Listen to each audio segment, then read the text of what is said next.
Hello everyone, this is Arsh and welcome to this physics tutorial on quantum mechanics.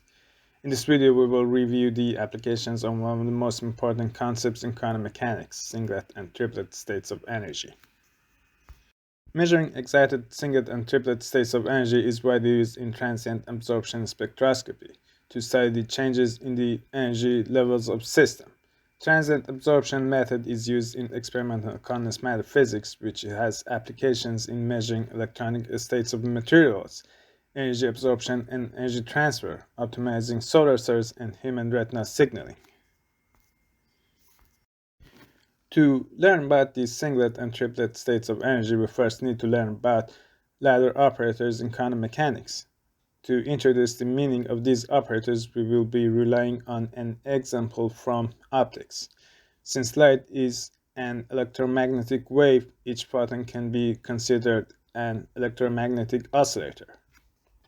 We can introduce the energy levels of such harmonic oscillator in which h mu is the energy of one photon. For convenience, suppose we have a beam of n photons that we represent as such. Now, if we wanted a way to add a photon to make it have n plus 1 photons, we could define an operator which adds or creates a photon that we call a raising operator. In the same way, if we wanted to remove a photon from a beam of photons, we could call upon the lowering operator. So we can say what ladder operators are doing is to change the energy of the system by h mu units. In fact, each time we try to make a change in a quantum system that results in a change in the energy of the system, it could be mathematically introduced by ladder operators. Lowering and raising operators could also be introduced for quantum oscillators. We also can introduce spin lowering and raising operators.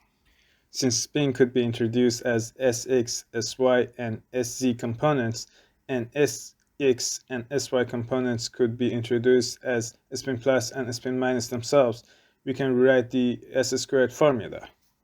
We also can write the wave function in terms of S, the spin number, and ms, magnetic moment of spin. While S varies between 0 to n, ms ranges between minus n to n. Now we can introduce the effect of ladder operators on wave functions. And we can write the angular momentum as S is equal to S1 plus S2. For more detailed description on lowering and raising operators, you can go to references on quantum mechanics. Lowering and raising operators gives us a mathematical tool that can help us to calculate eigenstates and eigenenergies with only considering the spin part of the wave function, which makes calculations much easier. We can write each quantum system in terms of space function and spin function. Now, if we have a system of two electrons, the total space will be the vector product of S1 ms1 in S2 ms2, which will lead us to a four-dimensional space with four possible states. Since we have two particles, S can be either 0 or 1, and ms could be minus 1, 0, 0, and 1. We can write the eigenfunction of each state, which we call them chi. While S is equal to 1, ms could be 1, 0, and minus 1. The eigenfunctions of these states are chi 1, 1, chi 0, 1, and chi 1, 0. If you change the position of each state, you will realize that these states are symmetrical. We call them triplet states. When S is equal to 0, only allowed value for ms is 0. So the eigenfunction of this state, chi 0, 0, will be 1 over radical 2 dot up down minus down up. This state is antisymmetrical, and we call this the singlet state. Now we can calculate the eigenvalues for Sz and S2 operators. S squared is S1 squared plus S2 squared plus 2 times S1 dot S2. The eigenvalue of S1 squared and S2 squared are easily calculated. Now we want to find the eigenvalue of S1 dot S2 on up state.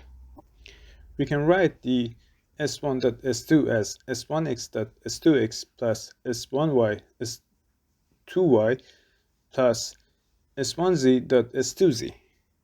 And now we can use the ladder operators that we saw earlier. Since we are dealing with up spins, the effect of raising operators on spin-ups will be 0. So these two terms will be 0. And we can write the singlet and triplet eigenvalues as follows.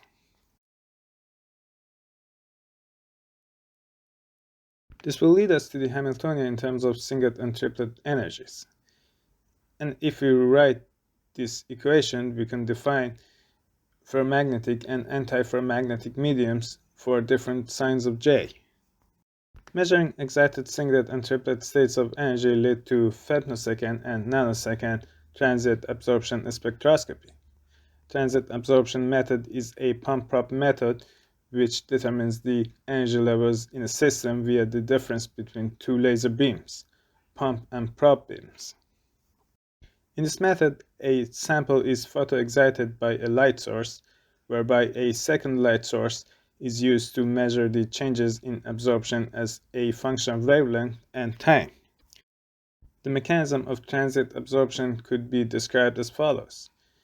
Here we have a simple case of a sample with a ground state and excited states, A and B, and a nanosecond transient absorption spectrometer featuring a white light prop source and a single wavelength prompt laser. After the sample, the prop beam passes through a monochromator, allowing the ground and excited absorbance change of the sample to be measured at a particular wavelength.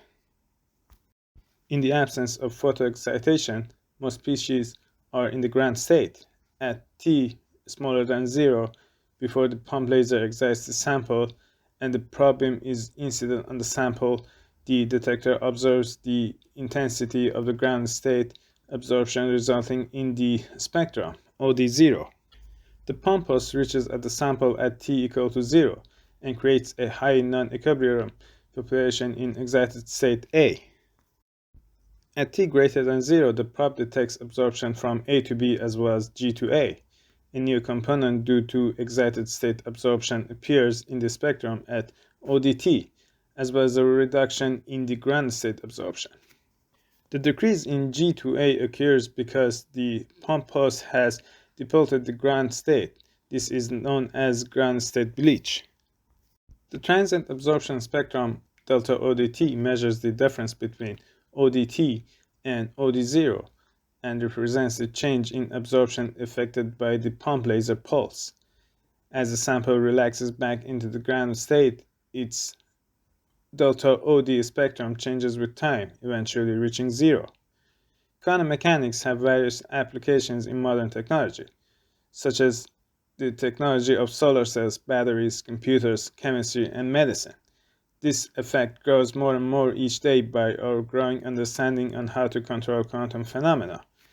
Thanks for watching this video, and if you like more videos on applications of quantum mechanics, please hit like and subscribe button.